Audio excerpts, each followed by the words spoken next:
Assalamualaikum warahmatullahi wabarakatuh. Waalaikumsalam warahmatullahi wabarakatuh. Alhamdulillah.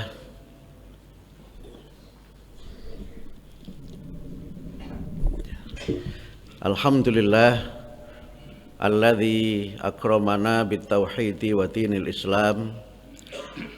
Wassalatu wassalamu ala Muhammadin khairil anam wa ala alihi wa sahbihi wa man tabi'ahum bistiqomati ila yaumil qiyam. Amma ba'd.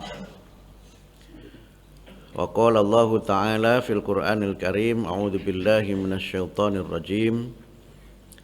Kuntum khaira ummatin ukhrijat linnas ta'muruna bil ma'ruf wa tanhauna 'anil munkar wa tu'minuna billah. Walau amana ahlul kitabi lakana khairal lahum minhumul mu'minuna wa aktsaruhumul fasiqun. La yadurrukum illa adza wa yuqatilukum yuwallukumul adbara thumma la yunsurun. Shadaqallahul azim.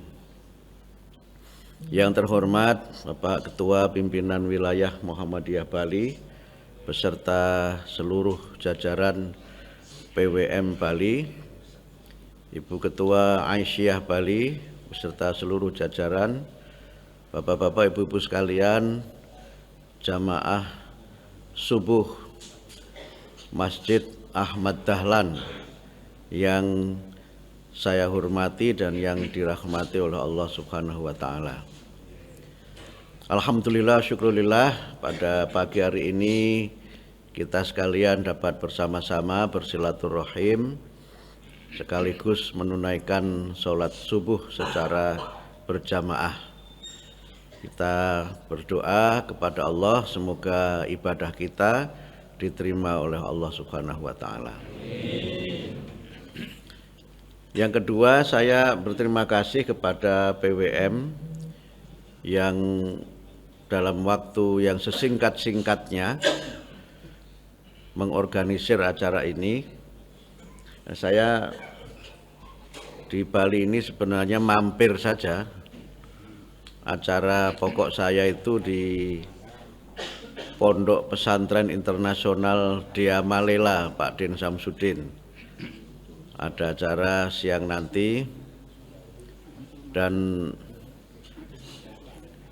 sekalian tadi malam saya ada kondangan di rumah Kepala Balai Besar Penjaminan Mutu Pendidikan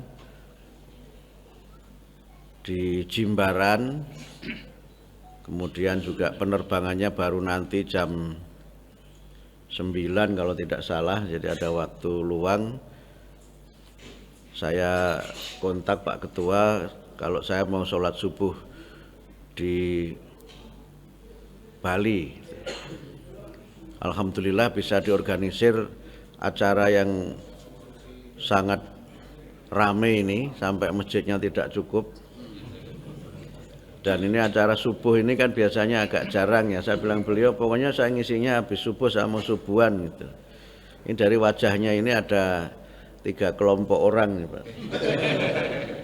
Ada yang memang terbiasa bangun subuh, ada yang terpaksa bangun subuh, sepertinya ada juga yang tersiksa bangun subuh. Ini Pak Somad termasuk yang kemana ini? Pak Somad ini Direktur SD di Kementerian Pendidikan Dasar dan Menengah. Jadi nanti kalau ada proposal Pak dititipkan beliau aja. Jangan menterinya bawa proposal. Tidak level menteri bawa proposal itu. Karena itu saya bersyukur, alhamdulillah ini jamaahnya luar biasa. Dan ini menjadi sebuah syiar yang kalau bisa kita buat secara rutin akan sangat besar manfaatnya untuk semangat kita berdakwah dan juga dalam kita memajukan umat, memajukan bangsa khususnya di Bali ini. Kalau saya boleh cerita, di ranting tempat saya tinggal sekarang di Pondok Cabe Ilir Pamulang, Tangerang Selatan, ada kegiatan namanya bertaji. Bertaji itu berjamaah tahajud, subuh dan mengaji. Jadi jamaahnya mulainya tahajud. Itu seminggu 2 kali kalau hari Jumat dan hari Ahad. Nah harusnya saya hari ini bertaji di Pamulang. Cuma karena saya di sini jadi saya izin saya bertajinya di Bali sebelum begitu. Nah biasanya kalau hari Ahad itu sekalian ada sarapan, terus nanti olahraga, kita sediakan meja untuk yang suka tenis meja sehingga kegiatannya menjadi kegiatan yang lengkap, sehat ruhani, sehat jasmani dan sehat organisasi, kira-kira begitu. Saya kira kalau di Bali mau diselenggarakan boleh juga itu, cuma tahajudnya itu yang berat ya.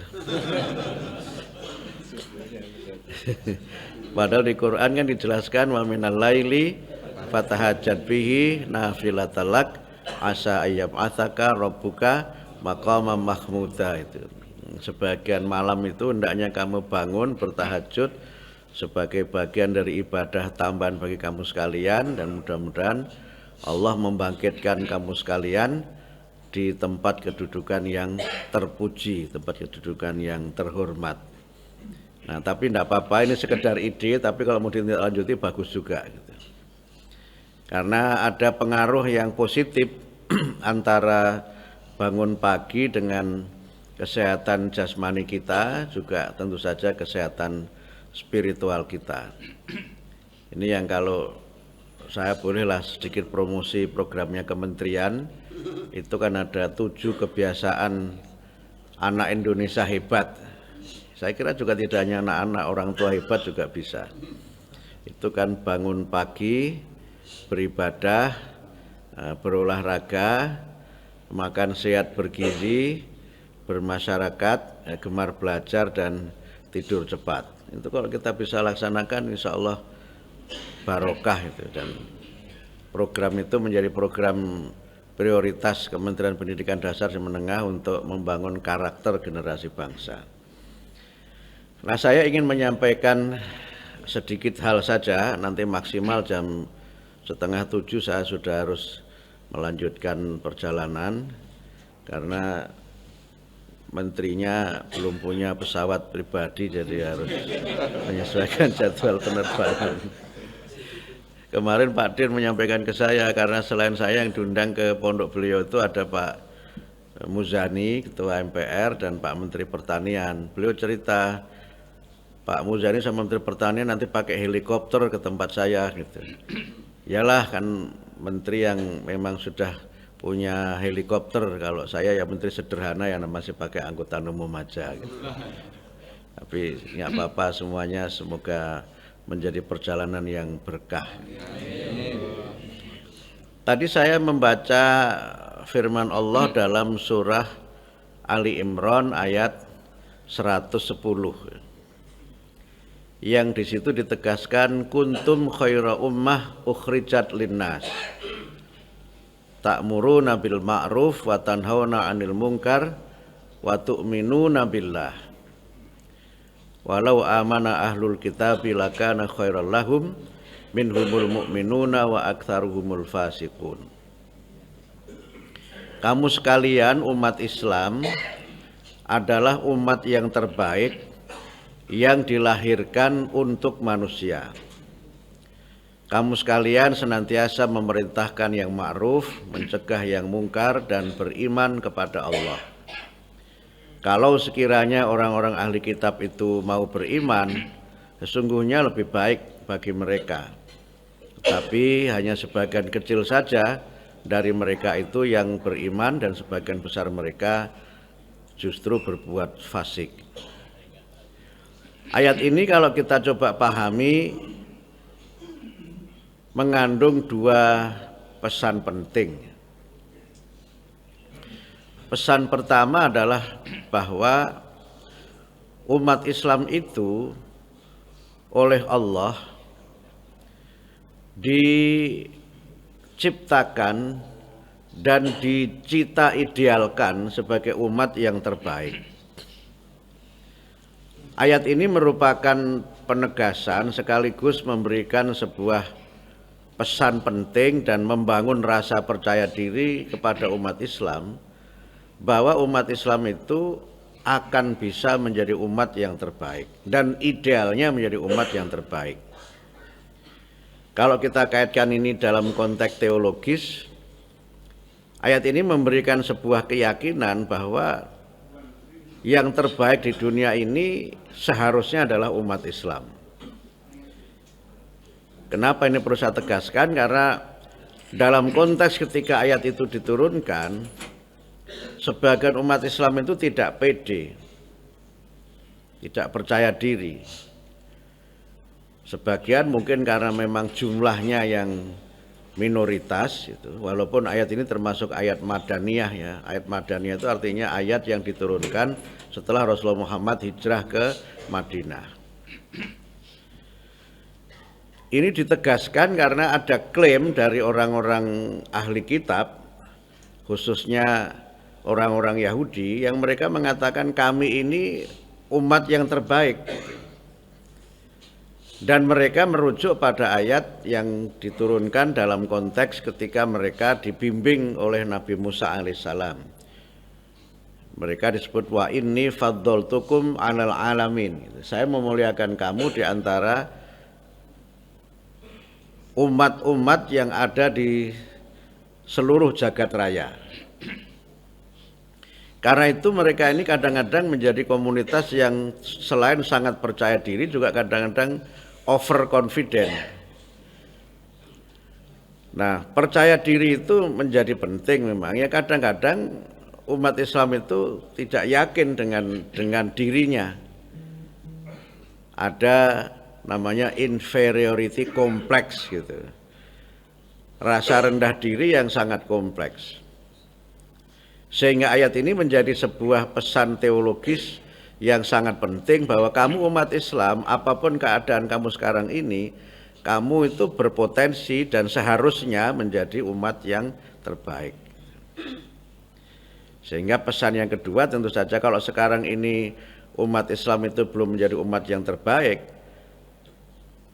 itu karena banyak hal yang memang harus kita jadikan sebagai bahan untuk kita bisa menjadi lebih baik. Ya kalau kita lihat dunia sekarang ini memang yang mendikte banyak hal itu ya belum umat Islam gitu. Walaupun kalau dilihat secara statistik, kalau saya merujuk kepada surveinya Pew Research Center, sebuah lembaga survei yang dimiliki oleh Amerika itu, ini sudah agak lama, sudah terbit tahun 2015, mungkin datanya sudah banyak berubah. Dari survei itu ada tren yang menarik. Penduduk dunia itu kan sekarang sekitar 7 miliar ya, 7 miliar lebih sekian. Yang mengaku beragama Kristen itu masih mayoritas. Baru yang kedua itu yang mengaku beragama Islam. Yang ketiga itu yang mengaku tidak beragama. Tidak beragama itu bentuknya dua. Pertama dia memang betul-betul anti agama. Atau yang kedua dia mengakui agama tapi tidak mau memeluk salah satu agama. Jadi agamanya bisa apa yang menurut mereka baik udah dia ikuti aja gitu. Namanya kelompok agnostik dalam teori studi agama itu. Orang agnostik itu percaya Tuhan, percaya kehidupan spiritual tapi tidak mau terikat pada salah satu agama. Dalam studi agama namanya kelompok New Age.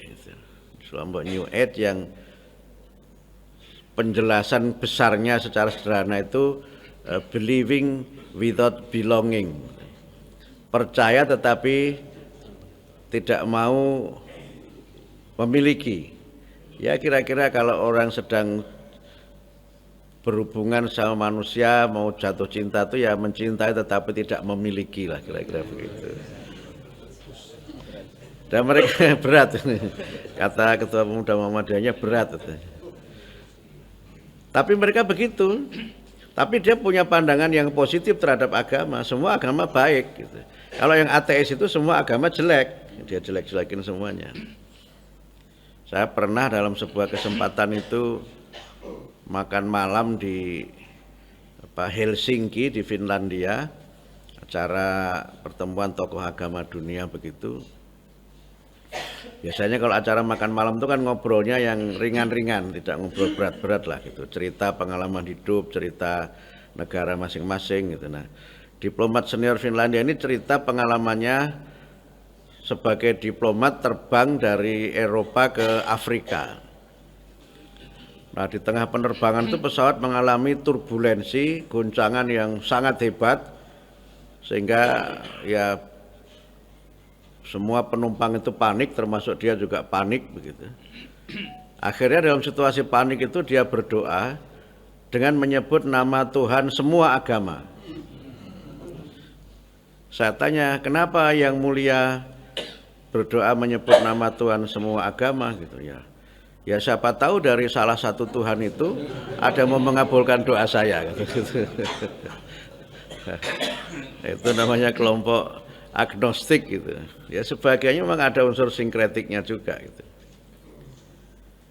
Nah, umat Islam itu memiliki modal yang sesungguhnya sangat besar untuk menjadi umat yang besar, umat yang terbaik itu. Nah, sehingga karena itu maka secara jumlah mereka yang mengaku muslim di seluruh dunia itu lebih dari 2 miliar. Sehingga sekarang di hampir semua penjuru dunia itu umat Islam jumlahnya terus meningkat. Bahkan di negara-negara barat itu pertumbuhan umat Islam itu 300%. Sehingga di Eropa, di Amerika itu kan masjid-masjid itu kan penuh ya. Dan banyak dari masjid itu sebagiannya adalah gereja dulunya itu. Karena banyak gereja yang tidak ada jemaahnya sehingga dijual. Nah, dibeli umat Islam karena kalau membeli gereja itu tidak perlu izin. Karena izinnya sudah melekat pada pendirian gereja itu. Jadi alasannya itu aja. Pertama, gerejanya memang tidak laku daripada mangkrak begitu. Nah, dijual, dibeli umat Islam. Kalau bangun masjid kan susah. Nah, udah gereja itu dibeli aja, dijadikan masjid. Gitu. Jadi umat Islam ini meningkat. Tetapi memang ya dalam banyak kasus belum menjadi kelompok yang begitu solid dan menentukan. Umat Yahudi itu dari banyak survei yang saya baca itu jumlahnya ya tidak jauh-jauh dari jumlah yang ada. Umat Yahudi seluruh dunia itu hanya 15 juta. Seluruh dunia itu 15 juta. Termasuk Yahudi yang di Indonesia itu sudah termasuk itu. Yang paling besar memang di Israel, kemudian di Amerika Serikat. Tapi mereka menjadi kelompok yang ya sangat menentukan. Gitu. Ya kalau kita mengikuti perang di Palestina itu kan bahasa Jawanya itu nganyelke gitu. Nganyelke itu bahasa Indonesianya apa ya? Menyebalkan. Oh, umat kecil begitu aja kok ya umat Islam segini besar kok ya nggak bisa menang gitu. Dan kenapa mereka yang kecil begitu bisa mengatur? Karena mereka memiliki kemampuan yang cukup tinggi secara intelektual dan kemampuan mempengaruhi banyak pemimpin negara besar yang bisa menyokong mereka gitu. Makanya begitu diserang Iran itu kan sudah takut mereka itu. Saya begitu dalam ketakutan begitu terus datang Amerika yang jangan khawatir saya bantu kamu kira-kira begitu kan. Tapi kalau diserang terus sebenarnya sudah selesai itu negara itu. Sementara problemnya kita lihat justru negeri-negeri mayoritas muslim itu tidak sepenuhnya solid. Yang paling kenceng sekarang membela Palestina itu kan Indonesia. Dan pidatonya Pak Prabowo itu luar biasa tegas itu membela bangsa Palestina itu. Tapi lepas dari itu kalau kita kembali ke domestik, ke dalam negeri, kita juga secara jumlah masih mayoritas.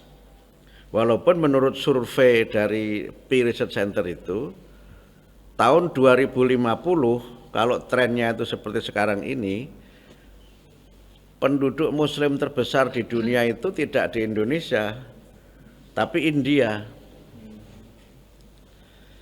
India itu nanti tahun 2050 penduduk muslimnya terbesar di dunia itu. Ya, kenapa terbesar? Karena sekarang ini kan penduduk terbesar di dunia kan India. Jadi India, Cina, Amerika Serikat, baru Indonesia. Karena di India tidak ada KB, berindil aja itu. Banyak anaknya itu. Banyak itu mereka itu. Nah, tapi dalam konteks Indonesia, kenapa tidak menjadi yang terbesar? Ya bisa jadi Indonesianya ini stabil, Indianya yang melesat. Tapi juga memang ada gejala umat Islam Indonesia ini secara jumlah itu relatif statis, stagnan. Bahkan mungkin secara persentase itu menurun. Nah, ini memang menjadi tantangan kita bersama-sama gitu. Karena kecenderungan yang saya baca dari banyak penelitian itu memang ada gejala di mana kita ini mengalami keterputusan diniyah. Jadi keterputusan atau degenerasi itu dalam pengamatan saya itu ada dua. Pertama, degenerasi nasabiyah, jadi keterputusan secara nasab karena mungkin ya tidak punya keturunan begitu secara nasab. Nah, yang kedua itu ini yang paling banyak itu degenerasi diniyah, keterputusan secara keagamaan. Ya, bapaknya Ustadz kondang begitu, anaknya tidak lagi Ustadz. Ya masih seagama, masih sama keyakinannya, tapi tidak lagi Ustadz. Turun, bapaknya pandai baca kitab kuning, anaknya mahir baca buku kuning. Sama-sama kuningnya. Tapi isinya beda gitu. Bapaknya tokoh Muhammadiyah gitu.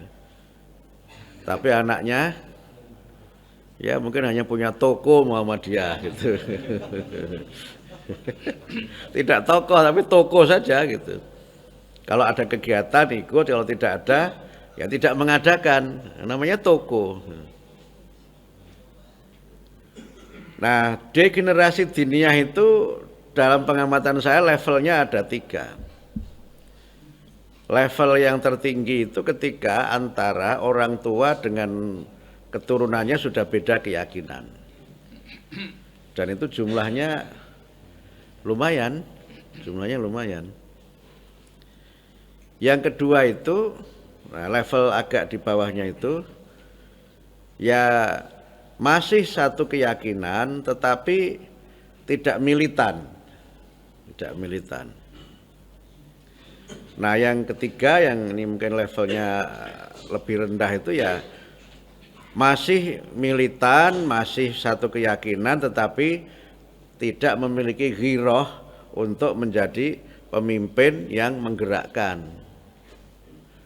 Nah, ini yang sekarang mulai terjadi, apalagi di kalangan generasi Z, generasi Alpha itu kan mereka penelitian itu menunjukkan hanya sekitar 60% saja kelompok generasi ini yang mereka memiliki keyakinan bahwa agama itu penting.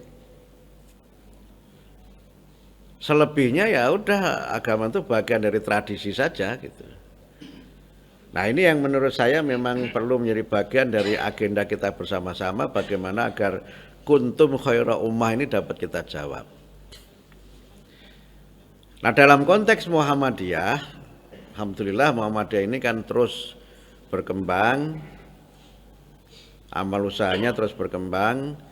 Ada yang amal usahanya memang berkembang, ada yang amal usahanya kembang kempis gitu. Atau amal usahanya hanya kembang-kembang saja gitu.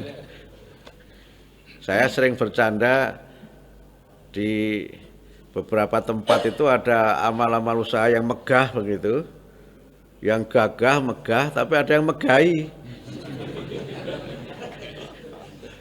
Megai itu bahasa Jawa, bahasa Indonesianya apa ya? Ya malas aja ngelihatnya gitu. Lihat gedungnya, ya nggak enak dipandang mata. Gitu. Lihat gurunya juga nggak meyakinkan. Lihat muridnya apalagi gitu misalnya. Ya ini yang megai itu. Ya, bikin sumpek bahasanya itu.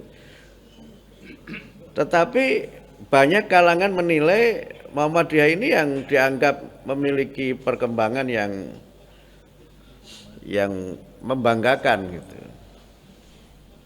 Dan itu karena apa ya? Karena Muhammadiyah berusaha untuk bagaimana terus memberikan yang terbaik dan berusaha mengamalkan ayat tadi, bagaimana menjadi umat yang terbaik itu. Nah, survei tahun lalu ya, pada saat Milad Muhammadiyah tahun lalu itu kan ada survei dari Kompas ya. Harian Kompas itu membuat survei, bukan karena pesanan Muhammadiyah, mereka buat sendiri itu. Bagaimana persepsi publik kepada Muhammadiyah itu kan bagus sekali itu. Penilaian publik terhadap Muhammadiyah itu bagus sekali. Bahkan menjadi ormas yang sangat dipercaya untuk bisa membawa umat ini memiliki capaian-capaian yang membanggakan dan berperan penting dalam berbagai bidang kehidupan. Itu surveinya begitu. Makanya minggu-minggu ini kan ada yang beredar di medsos itu kan. Oh, sebentar lagi sudah terbang Surya Air. Saya banyak ditanya orang, apa benar Alhamdulillah Muhammadiyah sudah punya pesawat? Terus saya jawab aja, insya Allah, saya bilang gitu. Itu kan harapannya ya, tapi kenyataannya kan belum. Walaupun ketika saya sempat ke Cina, saya ke Shanghai, ke pabriknya pesawat itu, Cina itu saya sempat tanya kan, ini kalau pesawat begini harganya berapa gitu. Dia nyebut harganya, terus saya rupiahkan kira-kira 58 miliar satu pesawat itu. Saya canda sama Pak Saad, waktu itu saya sama Pak Saad Ibrahim, kayaknya kita bisa Pak kalau 58 miliar, saya bilang gitu. Wah itu mendengar saya bilang begitu, langsung direkturnya bilang, Muhammadiyah mau beli ya gitu, saya senyum aja. Saya senyum-senyum aja. Ya belum strategis lah gitu. Tapi itu menggambarkan betapa umat ini berharap betul gitu. Ya kan, minggu-minggu ini juga beredar, alhamdulillah sudah berdiri Bank Syariah Muhammadiyah gitu kan. Banyak yang tanya juga begitu kan, ya. Ya kalau BPR kan kita dalam catatan saya ada sekitar 6 BPRS itu. Yang lumayan sudah di atas 100 miliar lah ininya modal intinya. Tapi untuk menjadi bank umum itu harus di atas 1 triliun supaya sehat. Nah, memang ada saran dari OJK itu supaya di merger saja BPRS itu di merger jadi satu supaya menjadi bank umum syariah. Tapi itu belum kita lakukan. Tapi lumayan beberapa yang sudah berkembang di Jawa Tengah, di DIY, di Ponorogo itu sudah bagus itu. Lumayan. Ntar lagi mungkin ada di Bali kali. Insya Allah. Mantan BPR. Iya, mantan BPR ya Pak ya. Ya itulah cirinya orang beriman itu harus ada harapan. Kalau orang tidak beriman tidak ada harapan. Kan di Quran disebutkan wala tayasu min rauhillah innahu la ya'asu min rauhillah illal qaumul kafirun kan. Kamu jangan berputus asa dari pertolongan Allah karena sesungguhnya tidak berputus asa dari pertolongan Allah kecuali orang-orang yang kafir. Kalau orang kafir memang nggak ada harapan, orang beriman harus punya harapan. Gitu. Nah, karena itu maka di tengah situasi seperti ini Muhammadiyah alhamdulillah terus berkembang. Nah, perkembangan Muhammadiyah itu menurut saya karena Muhammadiyah memiliki 5 modal. Kalau sudah menyebut 5 ini bisa sampai lama ini. Tapi saya bahas singkat-singkat aja. Modal yang pertama itu modal spiritual. Modal spiritual. Warga Muhammadiyah ini kan memiliki keyakinan yang tinggi, tauhid yang murni, iman yang kokoh, yang itu menjadi modal spiritual untuk kita ini bisa terus, tidak hanya terus di dalam kita ini berislam, tidak hanya terus dalam kita ini mengamalkan keyakinan, tapi menumbuhkan rasa percaya diri dan optimisme. Karena itu tadi saya sampaikan, yang punya percaya diri, optimis itu adalah orang-orang yang beriman. Nah, modal spiritual ini yang menjadi kekuatan Muhammadiyah itu. Orang Muhammadiyah itu militan, karena untuk menjadi Muhammadiyah itu tidak mudah. Kalau berani menjadi Muhammadiyah itu sebuah pilihan yang hebat menurut saya. Luar biasa itu. Saya waktu di kampung aja itu sering dikritik, kamu Kamandiyah ya? Gitu. Apa? Ya udahlah, berbagai macam label pokoknya. Dan berani itu kan berarti memang punya modal spiritual yang kuat. Nah itu modal yang sangat penting. Yang kedua itu modal intelektual. Nah, ciri warga Muhammadiyah itu kan cerdas-cerdas. Ya, secara intelektual pendidikan itu rata-rata kan menengah ke atas ya. Sehingga orang Muhammadiyah itu identik dengan orang-orang yang pinter.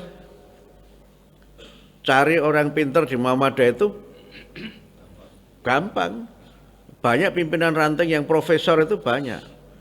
Jadi kalau PP profesor itu tidak hebat, karena di ranting pun banyak profesor. Baik profesor yang memang produktif dengan profesor yang profesor gitu. Tapi dari profesor itu sudah digambarkan bagaimana keunggulan intelektualnya itu. Makanya di Muhammadiyah itu kalau ada 10 orang itu idenya bisa 20. Karena saking pinternya itu. Banyak idenya itu. Banyak ide. Saya kalau ke daerah-daerah gitu ya sampai ke ranting gitu, itu ide-ide cerdas itu dengan mudah bisa kita temukan. Karena memang isinya adalah orang-orang yang ya ulul albab lah, ulul albab, ulul absor, ulul ilmi gitu. Orang-orang yang memang tercerahkan karena ilmunya. Yang pengurus PWM aja kan top-top itu kan.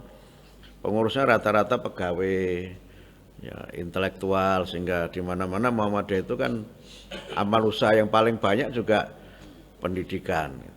Ini modal intelektual ini sangat penting.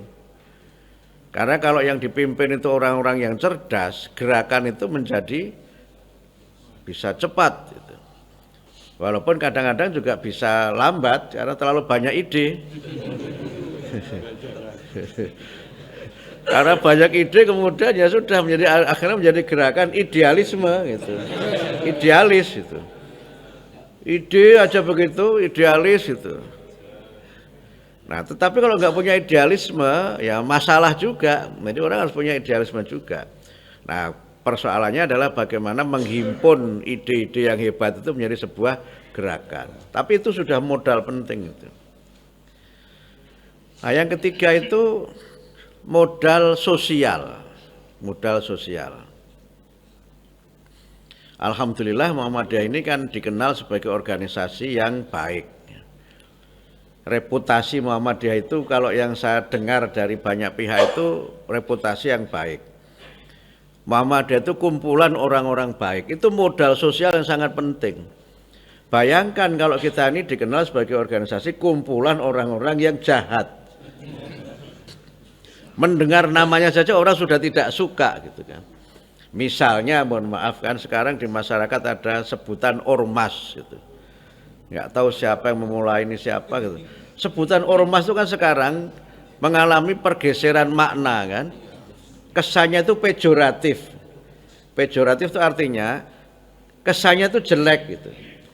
Padahal kan ormas ini kan baik, Muhammadiyah ini kan ormas. Tetapi penyebutan kata ormas itu kesannya jelek. Sehingga orang kemudian kepada ormas itu nggak suka itu. Lagi bangun sekolah gitu kan, wah itu suka diganggu ormas itu. Ya kan nanti ormasnya pakai seragam tertentu gitu. Tapi yang jelas tidak kokam. Kokam ini seragamnya meyakinkan itu. Walaupun kadang-kadang kalau ngawal saya itu sebagian pingsan, Pak. Mungkin karena saya ceramahnya terlalu lama, kokamnya pingsan itu. Makanya kalau ada kokam kok pingsan, saya sering godain, ini kokam apa kokom? Saya sering godain, saya canda. Tapi gagah itu kokam, kesannya bagus, citranya bagus. Nah, modal sosial ini penting. Misalnya orang mau membantu Muhammadiyah, itu yakin orang itu membantu Muhammadiyah karena apa? Insya Allah tidak diselewengkan. Gitu. Kalau sebagian itu malah mengatakan kalau Muhammadiyah misalnya dibantu, katakanlah misalnya ruang kelas baru anggarannya untuk 2 lokal. Itu kalau Muhammadiyah dibantu bisa jadi 3 lokal. Ini Pak Somad ini direktur SD. Kalau nggak salah Muhammadiyah juga ya.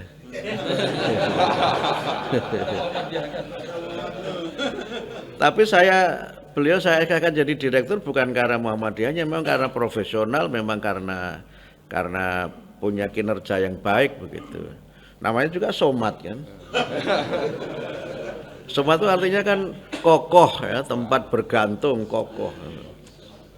Ya, namanya Somad. Makanya nanti kalau mau titip proposal ke beliau aja. Janganlah menteri membawa proposal, jangan. Itu modal yang baik. Nah kalau kita jadi organisasi dibantu 2 lokal, jadinya setengah lokal, ya masalah. Orang kemudian, udahlah itu masalah, gitu. Nggak bisa dipercaya, tidak amanah. Gitu. Nah ini modal sosial yang luar biasa mahal. Sehingga kalau orang itu di luar Muhammadiyah itu disebut nama Muhammadiyah, brandingnya itu branding orang yang baik, orang yang bisa diajak bekerja sama karena amanah. Karena itu kita jaga betul, ini harus kita jaga betul. Gitu.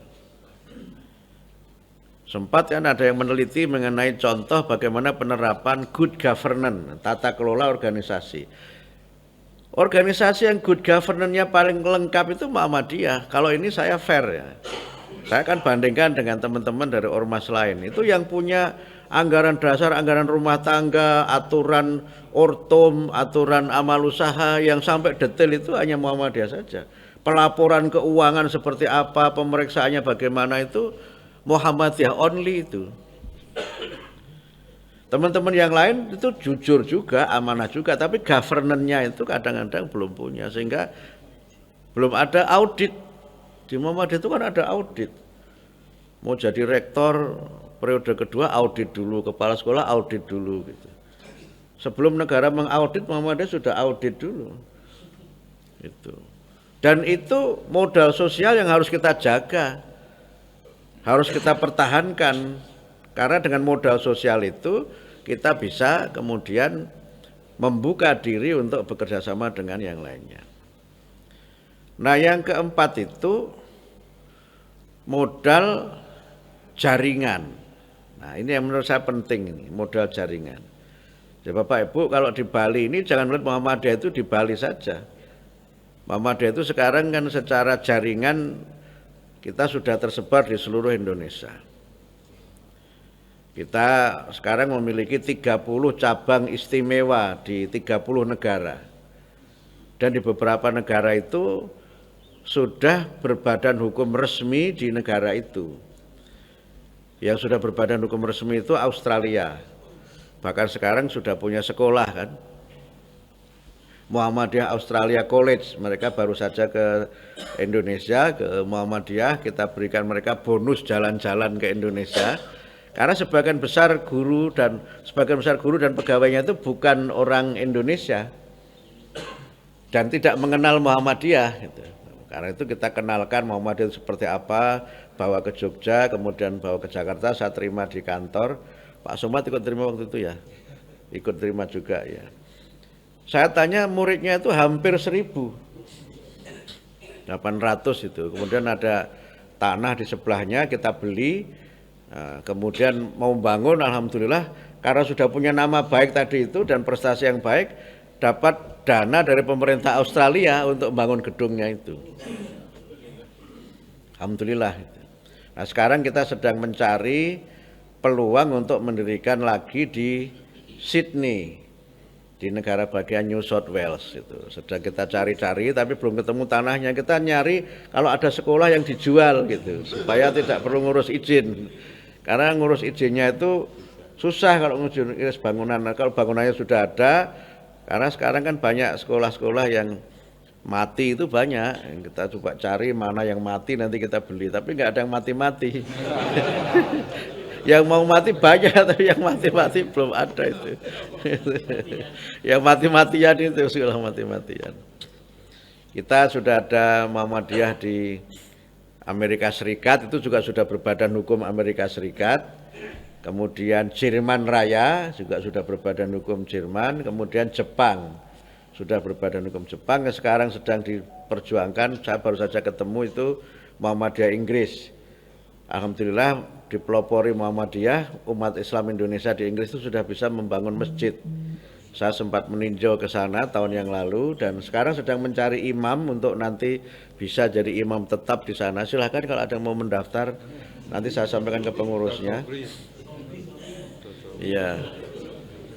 Ya paling enggak ya bisa selain ngimami ya bahasa Inggrisnya oke dikit lah gitu. Karena jamaahnya tidak hanya orang Indonesia, itu sekitar situ jamaahnya dari berbagai negara. Alhamdulillah gitu. Nah, yang di Malaysia juga sekarang saya baru saja pulang dari sana sudah berbadan hukum Malaysia, malah badan hukumnya itu syarikat. Artinya seperti PT gitu kalau di sini Muhammadiyah sana. Sehingga nanti sudah punya kantor yang milik Muhammadiyah, sebelumnya kan kontrak. Karena sudah punya kantor milik Muhammadiyah, ya mereka iuran kemudian kita bantu. Tanahnya luas sehingga harganya menjadi lebih murah karena atas nama PT gitu. Atas nama PT, termasuk kampus kita yang di Perlis itu kan juga begitu BHD dalam badan hukum di Malaysia itu. Nah saya sedang provokasi mereka supaya membuat sekolah di Malaysia, di Kuala Lumpur, karena banyak anggota Muhammadiyah sana itu sudah warga negara Malaysia, ya warga negara Malaysia. Jadi kita itu bukan organisasi kaleng-kaleng. Jaringan kita itu sudah jaringan nasional, jaringan internasional, dan punya nama baik di tingkat internasional itu. Nah, kira-kira yang kelima itu apa? Modal yang kita miliki. Tadi kan spiritual, intelektual, sosial, kemudian jaringan, satu lagi apa? Nah, betul modal finansial. Kan ada yang menghitung tuh berapa aset Muhammadiyah gitu kan, ada yang bikin video itu. Ini diam-diam organisasi yang paling kaya sedunia, diam-diam gini. Tapi kalau melihat yang di sini, apalagi melihat saya gitu, tampilan kayanya nggak ada gitu. Satu dua adalah Pak Ketua apa ada gitu. Tapi aset kita itu kalau dihitung memang luar biasa. Kan Pak Agung itu pernah menghitung ya, kalau tanah-tanah milik Muhammadiyah itu dijadikan satu, bisa jadi satu pulau itu.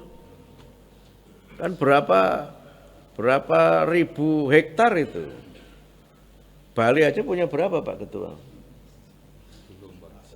Aset Pak, kita bagian aset. Berapa Pak? 300 miliar. Asetnya 300 miliar loh, Bali saja itu. Itu kalau ditambah dengan bolak-balik itu, bolak-balik itu berapa itu? Bali saja, satu Bali aja 300 miliar. Kalau tambah bolak-balik yang lain berapa itu? Dan terkonsolidasi kan? Terkonsolidasi. Nah, tantangannya apa? Tantangannya apa supaya jadi khairul ummah itu? Tantangannya adalah bagaimana kita ini punya keberanian untuk mengelola semua modal-modal kita itu menjadi sebuah kekuatan yang menggerakkan. Spiritualitas kita kuat, tetapi kadang-kadang spiritualitas itu berhenti pada ritual. Nah, ritual itu penting, tetapi kalau hanya ritual saja, agama itu menjadi hanya sebatas ritus-ritus yang tidak menggerakkan. Sehingga karena itu maka kekuatan spiritual itu harus menjadi modal intelektual untuk kita ini lebih berani melangkah. Berani mengambil risiko dalam beberapa hal. Tadi Saudara Majid tadi ke saya cerita ada, mana Majid? Ya, ini yang namanya paling populer karena kalau kita takhir mesti baca nama dia itu. Innaka Hamidum Majid. Nah, ini teman seangkatan di Pemuda Muhammadiyah. Waktu saya ketua Jawa Tengah, Majid ini ketua Bali. Berangkat tanwir ke Mataram, saya bawa mobil sama kawan-kawan minta tolong Majid jadi guide-nya. Tapi malah dia nggak tahu jalan menuju Mataram. Kamu ini gimana, orang Bali malah nggak ngerti Mataram itu. Waktu itu belum ada Google Map atau apa gitu. Karena ya namanya Majid. Tapi Majid ini top, luar biasa. Iya, semangatnya luar biasa ini Mas Majid ini. Dan dari dulu senyumnya itu yang nggak pernah hilang gitu. Kalau ketemu saya mesti senyum gitu. Makanya dia kelihatan awet muda. Mas Majid ini kelihatan lebih muda dibanding saya, kelihatannya. Karena saya ini bermutu, bermuka tua. Apalagi setelah jadi menteri gitu kan. Masih menteri, udah sekum, jadi bebannya banyak, jadi bermuka tua. Tapi yang penting sehat aja. Modal ini harus kita kelola, harus berani kita. Ketika ada cerita itu, aduh sekian miliar masa kita punya uang apa tidak gitu. Tapi tidak ada ceritanya kalau Muhammadiyah itu sudah punya azam, insya Allah juga terwujud. Waktu kita membeli sekolah di Australia itu juga awang-awangan itu. Awang-awangan itu apa ya? Ragu-ragu. Masa iya sih kita bisa gitu. Ternyata bisa dan sukses gitu. Sampai pemerintah Australia pun itu bangga dengan sekolah Muhammadiyah itu. Makanya begitu kita mau membeli lagi di Sydney itu langsung didukung oleh mereka itu. Karena sudah punya modal tadi itu. Sehingga itu semua harus menjadi modal kita untuk lebih percaya diri lagi. Warga Muhammadiyah itu walaupun anggotanya tidak banyak, tetapi karena punya modal itu harus percaya diri, harus confident. Sehingga saya sering mengatakan di berbagai kesempatan itu, warga Muhammadiyah ini sudah banyak berbuat tapi bisa lebih banyak berbuat lagi kalau kita mengamalkan namanya spirit minoritas kreatif. Sedikit jumlahnya tetapi karena kita itu kreatif, punya keberanian melangkah yang lebih maju lagi, banyak yang bisa kita kerjakan. Saya membayangkan bagaimana sulitnya di Bali ini. Minoritasnya kan double ya. Secara jumlah umat Islam itu minoritas, dan di kalangan umat Islam itu Muhammadiyah juga minoritas juga, jadi minoritasnya itu murokab, double gitu. Murokab itu kuadrat minoritasnya. Tapi toh kita bisa punya sekolah seperti ini, insya Allah juga punya kampus internasional ya Pak. Mana Pak Rektor tadi itu? Nah Pak Rektor di mana? Itu rektor yang luar biasa banyak idenya itu. Ya walaupun sempat jatuh bangun gitu. Itu biasa dalam sebuah dinamika. Tapi kalau modal itu kita perkuat lagi, insya Allah kita tuh yakin kita bisa. Suatu saat kita bisa. Sehingga karena itu maka kita ini harus terus menghidupkan lagi semangat yang melekat di dalam anggaran dasar kita itu. Muhammadiyah adalah gerakan tajdid. Selain adalah gerakan Islam dakwah amar nahi mungkar, yang di pasal 4 anggaran dasar itu juga disebutkan dan tajdid. Nah tajdidnya ini harus terus kita lakukan. Kalau tidak ya modal itu menjadi modal madul. Sehingga dengan intelektualitas yang tinggi, modal intelektual kita miliki itu harus muncul ide-ide kreatif, apa sih yang bisa kita lakukan. Dan kita bisa. Karena itu maka kita harus lebih percaya diri dan lebih solid lagi. Sekarang alhamdulillah misalnya di kabinet ini kan kalau sempat saya hitung ya, di kabinet itu menteri, wakil menteri dan badan gitu, dan badan itu yang Muhammadiyah dan asosiatnya itu ada 19. Makanya waktu Pak Prabowo pidato di Kupang itu kan menyebut nama-nama, termasuk nama Budiman Sujatmiko itu, ternyata Budiman itu Muhammadiyah juga gitu. Itu alumni SMA Muhammadiyah 1 Jogja itu. Itu kan sebuah kepercayaan. Nah, sehingga karena itu maka yang sudah kita miliki ini, modal ini kemudian kita akselerasi, kita bangun dengan berbagai macam gagasan-gagasan dan tajdid itu. Makanya kalau misalnya mengajukan proposal untuk sekolah, apa sih yang menjadi alasan sekolah itu harus dibantu? Keunggulannya di mana? Sehingga kita sekarang harus mencari distingsi. Distingsi itu artinya kekhususan yang belum dimiliki oleh yang lain. Apa sih yang khusus itu? Yang membuat amal usaha kita ini memiliki daya tarik. Minggu-minggu ini sedang viral ya, yang wisuda UMSU itu. Saya juga nggak menyangka itu sampai seviral itu. Bahkan sampai beberapa kalangan atas itu Pak kirim ke saya video itu. Yang mahasiswa Kristen yang berpantun itu, pinter juga dia jebak Sekum PP itu. Lah pantunnya dari Klaten ke Argentina, jangan lupa singgah di Kudus. Ya apa hubungannya juga? Oh ke Argentina kok sampai, saya kan tahu mungkin menterinya sama Sekum Kudus. Agar si Kristen ini tidak kemana-mana gitu, dia minta S2 sampai lulusnya, kita kasih aja lah gitu. Tapi itu syiar yang luar biasa loh. Itu semua yang saya terima itu mengapresiasi itu, bagaimana Muhammad itu membuka diri, dan mereka yang non muslim itu percaya diri belajar di Muhammadiyah. Karena itu di Bali juga bisa begitu Pak Rektor. Saya sudah sempat ketemu kan beberapa yang saya lihat itu juga Hindu dan dia mau kuliah di Muhammadiyah. Itu karena kita punya modal tadi itu. Nah, kalau ini bisa kita perkuat lagi dengan kekhususan yang membuat orang itu semakin tertarik untuk bergabung di Muhammadiyah, itu kan menjadi modal yang sangat penting. Bahwa mereka tidak masuk Islam atau belum masuk Islam itu kan soal hidayah. Tapi paling tidak mereka sudah tidak memusuhi kita gitu. Tidak lagi mempersulit gerakan dakwah kita. Nah, itu yang saya sering sebut sebagai misi kerahmatan, dan kita membuka diri sebagai sebuah gerakan dakwah itu. Karena kalau kita kembali kepada kisah perjuangan Nabi kan, Abu Thalib itu paman Rasulullah itu kan sampai wafat, menurut sebagian besar para ulama itu kan memang belum bersahadat ya Abu Thalib itu. Tapi selama hidupnya walaupun tidak memeluk Islam, perjuangannya melindungi dakwah Nabi itu luar biasa gitu. Karena itu menurut saya dakwah yang seperti ini itu yang perlu kita bangun. Itu menghadirkan Islam sebagai agama yang memberikan kerahmatan bagi sebanyak mungkin itu.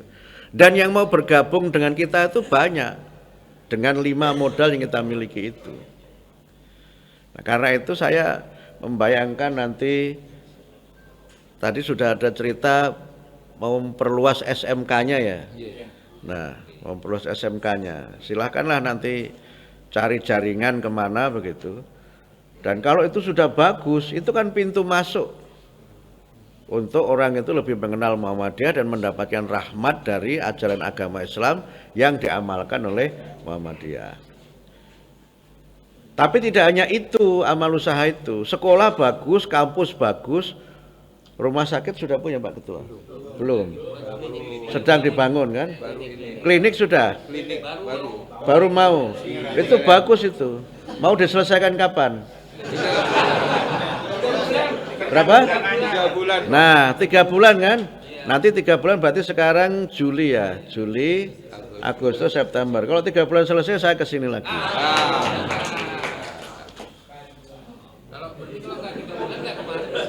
Iya. Kalau lebih cepat lebih bagus. Setelah itu klinik internasional, Bro. Ini maksudnya apa ini? Habis ya, suruk ya, suruk. Iya, suruk. Oh iya sudah 6:30 nih Pak Somad. Jadi bagus itu. Karena apa? dengan jaringan itu kita bisa nanti. Apalagi Bali ini kan dekat dengan Jawa Timur. Kan pengalaman kita misalnya waktu di NTB itu ada banjir, musibah itu kan atau gempa bumi waktu itu. Gempa bumi, kan akhirnya sekarang mereka punya 2 rumah sakit. Satu rumah sakit dibangun Jawa Tengah, satu rumah sakit dibangun Jawa Timur gitu.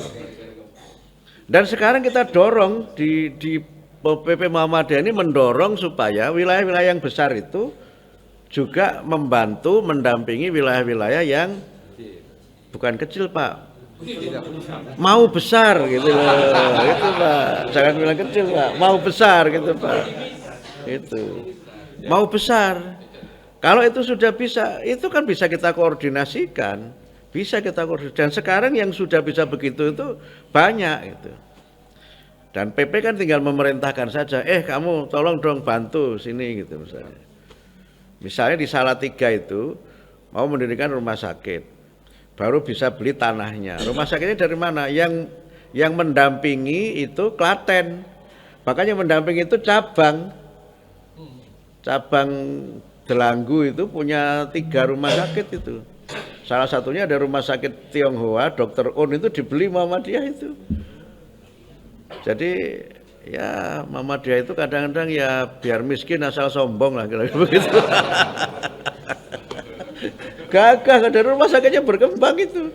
Itu bisa itu. Kebumen itu punya 3 rumah sakit itu Kebumen itu. 1 di Kebumen di Gombong. Gombong itu Kebumen sebagai PDM itu punya 4 ini daerahnya Majid itu. Punya 5 rumah sakit itu Kebumen itu. Yang di Gombong itu rumah sakit tipe B yang untuk pengobatan kanker itu sudah pakai nuklir. Saya sempat diajak masuk ke bunkernya itu. Temboknya itu tebalnya 2 meter. Alatnya diberi langsung dari Cina 25 miliar. Ya punya Muhammadiyah. Terus beli 1 di Banyumas, beli 1 lagi di Cilacap. Satu cabang ini punya 3 rumah sakit. Top Markotop itu cabang. Punya kampus. Nah, poin saya apa? Kita punya keunikan dan punya semangat tadi. Nah, karena itu maka sekarang kan PP sudah mulai kan mengambil kebijakan-kebijakan yang sifatnya afirmatif. Sebenarnya afirmatif. Nah, kalau ini bisa kita sinergikan dengan berbagai potensial yang kita miliki tadi itu, insya Allah banyak yang bisa kita lakukan. Sehingga kuntum khaira ummah ukhrijat linnas itu bisa terwujud kalau 5 modal itu bisa kita sinergikan, kita sentuh dengan semangat tajdid. Yang penting kita hindari 3 penyakit. Kalau 3 ini bisa kita hilangkan, kita bisa melejit. 1, konflik. Hindari konflik. Yang kedua, korupsi. Yang ketiga, kolot. Kalau 3 penyakit ini mengidap di dalam tubuh Muhammadiyah ya wassalam. Karena itu jangan konflik. Jaga betul soliditas. Jangan korupsi. Kalau sudah korupsi, modal sosial kita tadi itu hilang. Nah, yang repot itu yang ketiga ini, kolot. Diajak maju tidak mau. Diberi ide-ide yang bagus, bulet. ya namanya kolot itu. Nah, ini harus kita hindari. Kalau ini bisa kita hilangkan 3 penyakit ini, insya Allah kuntum khaira ummah ukhrijat linnas itu akan terwujud. Saya kira demikian Bapak Ibu ya. Mohon maaf tidak ada tanya jawab. Nanti kalau ada pertanyaan sampaikan kepada beliau dan beliau yang menjawab. Beliau yang menjawab, insya Allah nanti saya membantu menyelesaikan, kira-kira begitu. Terima kasih, mudah-mudahan kita semua senantiasa sehat walafiat. Mudah-mudahan kita semua senantiasa mendapatkan taufik dan inayah Allah untuk senantiasa berdakwah, berjuang untuk menegakkan agamanya, khususnya di Bali ini. Terima kasih, mohon maaf atas segala kekurangan, kekhilafan, dan hal-hal yang tidak berkenan. Nasrum minallah wa fathun qarib wa basyiril mu'minin. Wassalamualaikum warahmatullahi wabarakatuh.